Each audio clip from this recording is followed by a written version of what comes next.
Look, one of the things that has emerged when we've looked at what's happening in energy, when we've looked at what's happening in banking, is frankly the public have been ahead of the politicians, ahead of the regulators. And we've got to make sure that we have a system in place to shine a light on broken markets. So the next Labour government will have an annual competition audit, not just done by the regulatory body, but alongside them will be Which, the Citizens Advice Bureau, providing the information, setting the agenda for the future, setting the agenda for how we can ensure competition to benefit consumers and businesses. And it's what I want to see, which is Labour going into the next election, the party of competition, the party of the consumer, the party of hard-pressed families, middle-class families, working families who are really struggling, and say we need somebody to actually deal with these issues. And that's what the next Labour government will do. So you're saying two things. You're saying that the competition authorities at the moment don't work, and you're saying these other bodies, which are not democratic, they may be very good, but they're not democratic or political bodies as such, should be brought right into the centre of it to fix it. I think too often regulators have been captured. Look, it happened in energy.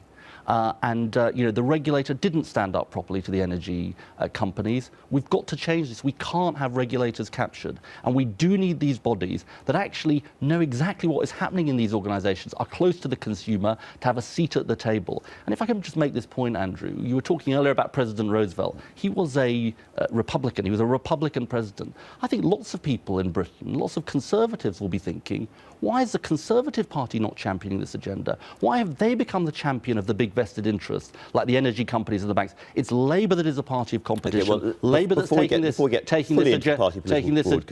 forward. But I think it's a really important point about how we change our country for the future. So let me get this very clear. Right across the board, competition authorities of different kinds aren't working, and you're going to bring in statutory regulation to change that, but they'll have a statutory obligation to bring in Which, the Consumer Bureau, anybody else? Yeah, we will legislate. We will legislate so that alongside the work, at the table, at the heart of the work that the competition authorities are doing, Which and the Citizens Advice Bureau are right there, working with them, setting the agenda with a report to Parliament, and also where ministers have an area of responsibility. When you say right there, they what must do you mean? Well, I mean setting the agenda for what these bodies do. So they will be in charge? Well, they will be working with these bodies on the agenda for the future. And it's really important, this, because unless you bring the consumer into the heart of these things, we're not going to get the change we need.